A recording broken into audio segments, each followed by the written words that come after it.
it's time to get very serious because this is serious stuff, believe me. So we are virtually on the eve of COP24. And, you know, we traditionally say these are historic occasions, but it feels like monumental would be more appropriate. We have a job to do, as Imran's just articulated. And what we know is when the political dialogue starts is that often we see policymakers, politicians negotiating with the evidence. Well, you can't negotiate with this science. It needs to inform what we do.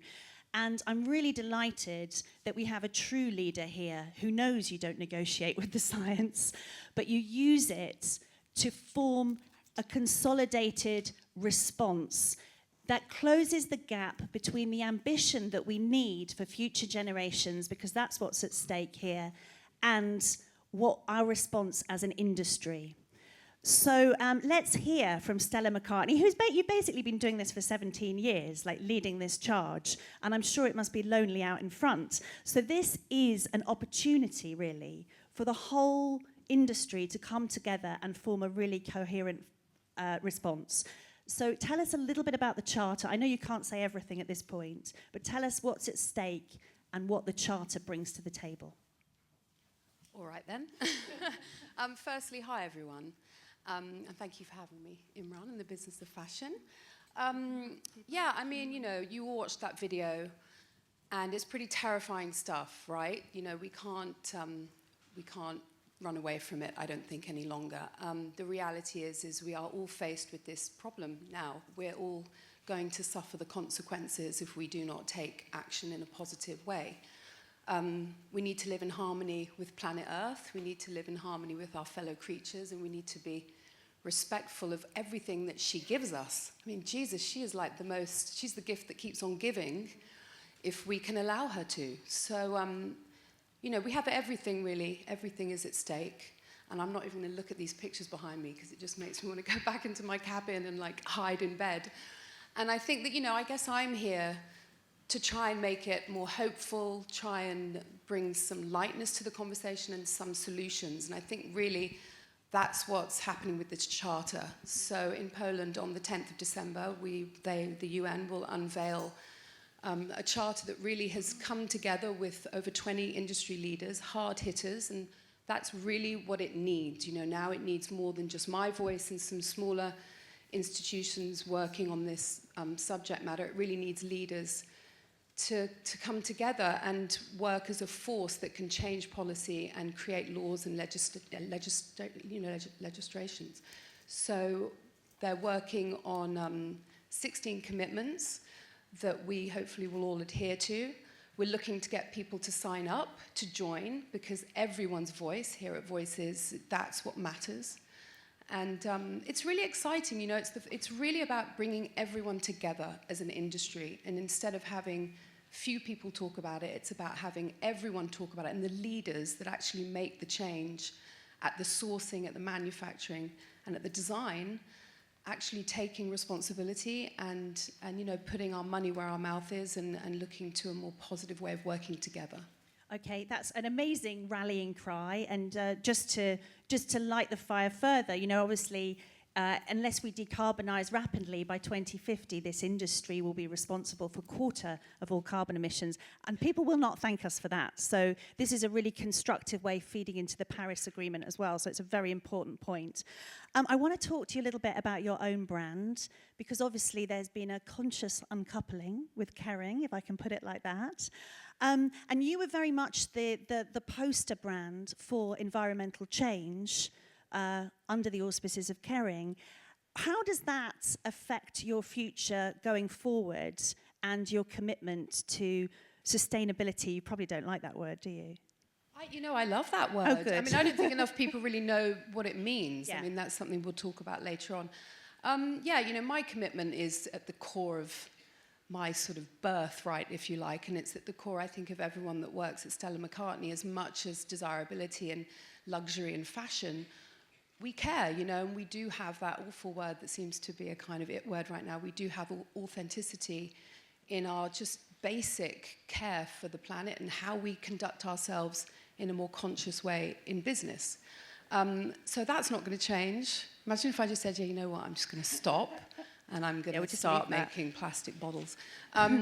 No, so we're fully committed to that. The environmental profit and loss that we worked on with caring, we shall continue to do. And what we actually are working on now is actually going deeper into that, because that was an amazing source of data and finding out our impact on what we were making and actually what that impact had on the planet.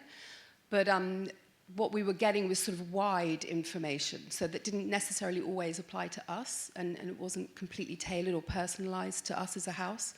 So what we're doing now is really forming our own data, talking to our own supply chain and our own sourcing, and really kind of tailoring it to our needs so that we get a clearer idea of our impact. Greenhouse gases is something that we're very committed to. That's something that we can sort of talk about with connection to the Charter. And just disclosing information, having complete transparency. It's something that's really important to us at Stella McCartney. I think it's something that has to become more important to everybody in every industry, quite frankly.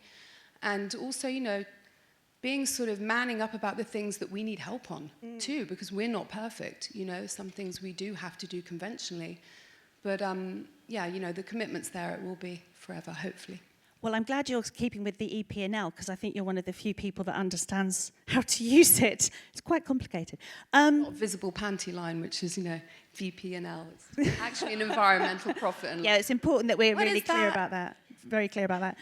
You are doing some really ambitious stuff, though, that kind of makes my heart sing as a nerdish ecologist, like regenerative agriculture. These are becoming part of your fashion landscape.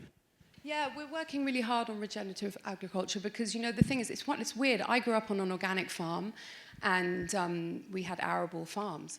And it's funny because I now look at what I'm doing, and I'm like, we're basically farmers in the fashion industry. We're just kind of using soil, using land, cutting down forests. We're not really putting back what we're taking out. So at Stella McCartney, we're working very deeply on that right now. So obviously, organic cotton is a must for us, but cotton is the biggest used material in the fashion industry. So you can go to that level, but then the next level and the most important level is the soil. So basically, soil is the biggest creator of oxygen on the planet, second to the sea. It's basically terrestrially, it's the biggest creator of carbon. And so you have to, we're looking very intensely now at our sourcing and how we put nutrients back into the soil, how we take care of that, how you avoid the dust and it's really, really important to basically farm in the proper way, and it creates more and better quality oxygen, essentially, if you look at that. This is a whole new world, isn't it? Like there's fashion farming. Can you see that you'll be calling on, like soil biologists are going to be part of your team before long? I mean, this is a whole new thing. I mean, we do. The thing is, and it comes back to the Charter, we have to work as a team because I can't do it all alone, and I have to work with the people that I source from. And we do it so much at Stella McCartney. We spent a number of years, over 2 years, working on viscose, for example, rayon, for all you Yankees in the room. And I actually ask this when I talk about it, and I hope that more people know, and people will know, but does anyone know where viscose comes from? You do. You were quick. Shout it out. Trees. There you go, and there's even a picture. So most people don't know that, and basically over 150 million trees a year are cut down for viscose alone in the fashion industry. And these are from our rainforest. This is a huge disaster, not only for the planet and the environment, but also for the inhabitants of the rainforest, which, we tend to forget. So at Stella McCartney, what we've done for many, many years now is work with the sourcing, getting sustainable forestries that we can work with, taking the yarn, which is a completely different quality, and taking it to our mills, the same luxury mills that we all want to use in luxury fashion in Italy and around the world, and giving them an alternative yarn. And it's taken over 2 years to get a quality that we're happy with. But, we're probably one of the only people in the industry that are using that viscose, and it's crazy. And I think that's what I find hope with this idea of coming together for the Charter is I want to share that information, and I want to be, I don't want to have to do it alone. It takes so much for us to do this. It's nice if we can all do it together. Okay, well, let's just talk about this other new initiative that you're here to announce as well, the launch of Stella McCartney Cares Green. So we have Stella McCartney Cares Pink, and now we have green. So just explain a little bit what the components are and what change that's going to bring. We launched maybe in October, we launched Stella McCartney's Pink, which is basically part of the arm of our charity, which focuses on breast cancer and breast cancer awareness. We designed a double mastectomy bra many years ago, and my big goal was to give them away to everybody free. And so we launched that, and actually in the first day, all of the bras that we had went, which is sort of a great sign that we have that reach and we can tell people about things, but also incredibly depressing at the same time. So what we're going to launch here today is we're talking about the environmental side of the foundation, which is basically there to open source, have a conversation, and everything that we've learnt and studied and spent so much time and love and energy learning about in environmental issues in the fashion industry, I want to open up that conversation, open up the information, because I think that there's so much confusion, around what does sustainability mean, what does it mean in the fashion industry, the second most harmful on the planet as an industry, and how I can get that kind of conversation opening up. Also, giving incentives, it's something that I find really strange about what I do, and I think my incentives have always been personal, and I was always pretty privileged to be able to not compromise in the way that I went into the fashion industry and ran my business. But I think trying to create some incentives, so we'll have scholarships, we'll have, give incentives to new, young, up-and-coming designers, and at the same time, technology is really important to us. So really talking about how technology can be the way forward, and how sexy that is, and how sort of inspiring that is, and really encourage technology at the same time. I guess one of the things I'm most excited about is also the idea of creating some kind of fund for lawyers and NGOs, so actually encouraging policy change, because unless we have that, really, there's only so much you can do, and that comes sort of hand in hand with the idea of incentives. I can get taxed up to 30% just for taking a non-leather good into America, for example, and it's like, why should I be punished in a sense for not killing animals, not using the chemicals that tan the leathers? It should be the other way round. Yeah. So I find this really exciting because I have worked with the Circle, Foundation the Circle, and we've worked with lawyers on the living wage piece of work to try and really get some movement. And I found that when you look through a different lens, so if you're working with lawyers or farmers or biologists, and you're looking through a different lens, you suddenly see a lot of remedies that weren't available to you before. And of course, this picks up on grassroots action as well. We saw Argenda, for example, in the Netherlands take the Dutch government to court, and actually, because they weren't committing properly to climate change goals in the Paris Agreement. So, I mean, in a sense, this is getting really tough, isn't it? This is you saying, we are not going to put up with these unfair laws that don't go, and we're going to challenge. I mean, it's a very challenging position to adopt.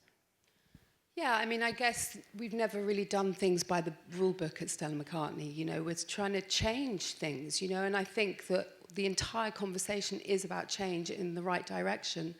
If we can, I can only do so much, but if I can have policies change, if I can have, politicians actually look at this issue and look at taxation, look at import, look at export, look at, for example, in China, you still have to test on animals to bring in a beauty product. I don't sell any of my perfumes into China, and nobody's having that conversation. And, there's all of the big brands in beauty that go into China are testing on animals.